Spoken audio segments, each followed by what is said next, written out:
If you're queer, you're probably bringing home about 15% less than others doing similar work. That's not a moral failing, it is a math problem we can fix starting today.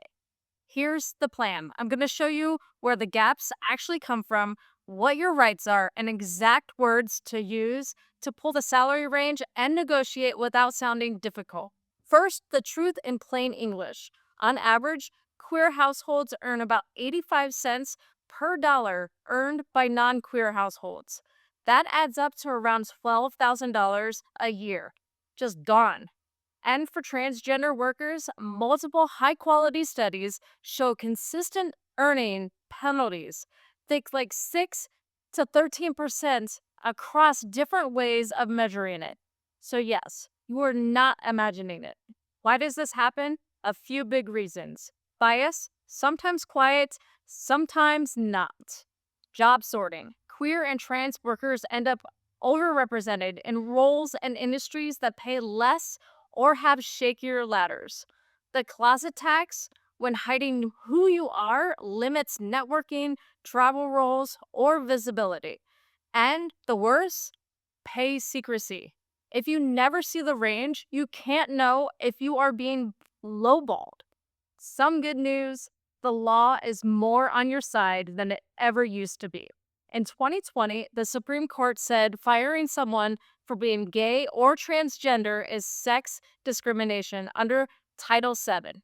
That doesn't magically fix pay, but it protects you from retaliation from when you raise issues or report harassment. Keep that in the back of your pocket for leverage if you ever need it. More good news: salary range transparency is spreading, and it works. In places with strong transparency rules, research found gender pay gaps shrank by roughly 20 to 40% once ranges were public. That's a massive tailwind that you can actually ride. States like Colorado, California, Washington, New York, and more recently, Illinois and Minnesota requires ranges in most postings.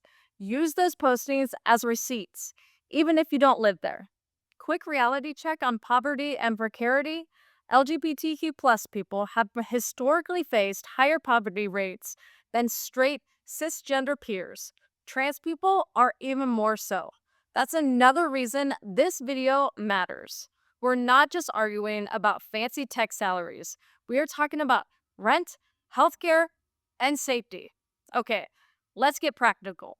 Here's your Monday morning playbook. Step 1: find the real market, not the rumor. Look up posted salary ranges in transparency states for the same level of role.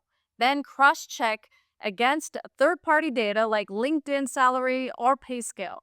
When you talk to a recruiter, reference numbers out loud. Say something like, I'm seeing posted ranges on similar roles between a 92 and 106 in Colorado and New York for this level. Where does this role land internally? Colorado, New York, Washington, California, and others publish ranges, and you can cite those as your sources. Step 2: ask for the range early, before they ask you for your number. Copy this and paste it into your next email. Hi there, fill in the name. I'm excited about this role. To respect both of our times, could you share the salary range and total comp range, base, bonus, equity, benefits for this level before we continue? If they share it, great. If they dodge, say, totally get that, it varies. Could you share the posted range for similar roles in your transparency states, Colorado, California, New York, Washington, or where this level typically lands? Those states are legally required to post ranges. You're not being pushy, you're being informed.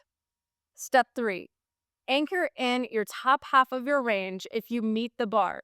Keep it short and calm. Try, given my X experience and results in Y, I'd be comfortable at 112,000 base with a standard bonus. If that makes them tense, have a second ask ready.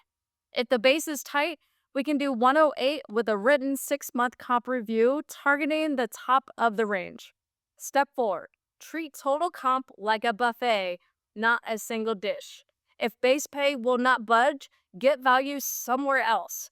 Sign on bonus, equity refreshers, remote stipend, extra PTO, 401k match, fertility benefits, and this is a big one for many of us, transition related healthcare coverage. Many large employers offer trans inclusive coverage now. Ask them to confirm in writing what's covered. It's okay to say comprehensive trans inclusive coverage is important to me. Can you confirm this plan meets current corporate equality index standards? Step 5. Do not assume job hopping is the only way to get a raise. During the Great Resignation, switchers outran stayers by a mile. In 2025, the gap has narrowed a lot. Some data sets show that it's almost tied, others show a gap but smaller than before. Translation: switching can still pay, just be strategic. If you jump, jump for scope and a range that truly fits. Step 6. Consider collective power. If your workplace is organizing, know that union contracts often come with clear salary steps and, on average, a wage premium in the low double digits compared to similar non union roles. Transparency by design. Step 7. Protect yourself on paper. If something smells discriminatory, start documenting dates, times, what was said, who was in the room, and any comps that show you're below range for the same level. If you need it, Title VII is there. Talk to HR or an employment attorney or file with the EEOC. You do not have to figure it out alone. Let me show you how this plays out in real life. Story 1. The closet tax. Years ago, I kept my partner out of work events. I passed on client trips because I didn't know how safe they would be. I thought I was choosing my peace. But when I looked at my pipeline, my name was not coming up for the high visibility stuff anymore. That's how quiet bias and self protection can turn into a pay cut. Naming it helped me plan differently and set boundaries about where I'd go and when I wouldn't, and then ask for equally visible projects that didn't require any of the travel risk. Story 2. The range bump. A recruiter asked me my salary expectations. Instead of blurting out a number, I replied with a 2-line email you'll hear in a second.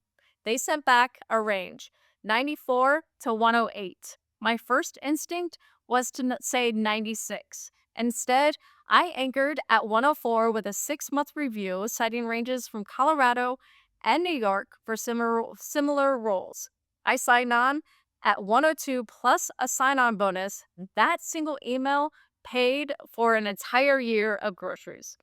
Story 3. Benefits beat base. A friend's base hit a ceiling. Rather than arguing for $3,000 that wouldn't have moved, they asked for a $7,000 sign-on bonus, 4 extra PTO days, and written confirmation that the health plan covered trans-related care.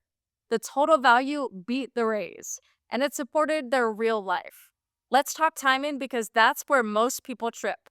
When a recruiter asks for your number first, pause. It's okay to say happy to share once we're aligned on the range for this level. If they push again, repeat with kindness. Oh, totally. So we can make a good match. What's the range for this role? Have that line written somewhere during your call so you can actually see it and say it. What if the post has a fake looking range like 50 to 120? Treat it as a starting point, not the gospel. Ask what level the role is internally and how they place the people at the top of the range versus the middle of the range. Then tie your ask to specific evidence: revenue you drove, processes you built, projects you shipped, short and measurable. What if you're in a place with no transparency laws? Borrow someone else's. You can say, I'm basing my research on posted ranges for similar roles in Colorado, New York, Washington, and California where ranges are required by law. No drama, just data. What if you're early in your career, returning to work, or switching fields? Focus on scope, not years. Show that you can have an outcome that matches the higher range. Running a client book for X amount of dollars, delivering a product to Y users, maintaining uptime to Z%. Then ask to be slotted at that level that matches that scope, even if your title is newer. And if you're trans or non binary and worried about bias in the process, you're not being paranoid. You're being prepared. Decide ahead of time what you will and won't discuss. Keep your questions on the work, the range, and the benefits that matter to you. If you sense something that's off, write it down the minute the call ends. You deserve a workplace that evaluates you on your results, not your gender. All right, here's the key moment, the 2-line email. If you only keep one thing from this video, make it this. Hi there, fill in the name. Thrilled about the role so far. Before we go deeper, what is the salary range and total comp range, base, bonus, equity benefits for this level on your team? If they dodge, say, totally get that it varies. Could you share the posted range for similar roles in your transparency states like Colorado, California, New York, or Washington, where this level typically lands? That's it. No life story, no apology, no lowballing yourself. Those 2 lines can be the difference between staying stuck and getting fairly paid. Before we wrap, let me give you this fast decision tree for offers. If the range is clear and you meet the bar, aim for that top half. If they can't meet your number, trade for real value. Sign-on bonus, equity, PTO, remote stipend, 401k match, fertility benefits, and written confirmation of trans-inclusive coverage if you need it. If the range is unclear, pause the process until they share it. Your time is valuable. If you sense bias or retaliation, document and use your rights. Remember, ranges are public in a lot of places now because of the smart policy closes gaps. Those laws have been shown to cut pay gaps as much as 40%. Leverage them. Quick summary so you can screenshot. Know the numbers, ask for the range early, aim for the top half, or swap for perks that matter. Your rights under the Title VII are real. Transparency laws in states like Colorado, California, Washington, New York, Illinois, and Minnesota can be used as proof points even if you live elsewhere. And the research is clear.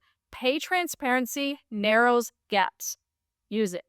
By the way, if you're weighing whether to jump jobs or negotiate in place, remember the 2025 landscape is mixed. In some datasets, job changers still see bigger bumps, and others, it's basically a tie. So don't chase change for its own sake. Chase scope, clarity, and a range that respects your output. You deserve to feel safe, seen, and solve it. This isn't about being greedy, it's about being fair. Every dollar you negotiate today is a dollar that compounds into your future and into your community's future. Subscribe and hit that like button to see more videos like this. Thanks for watching.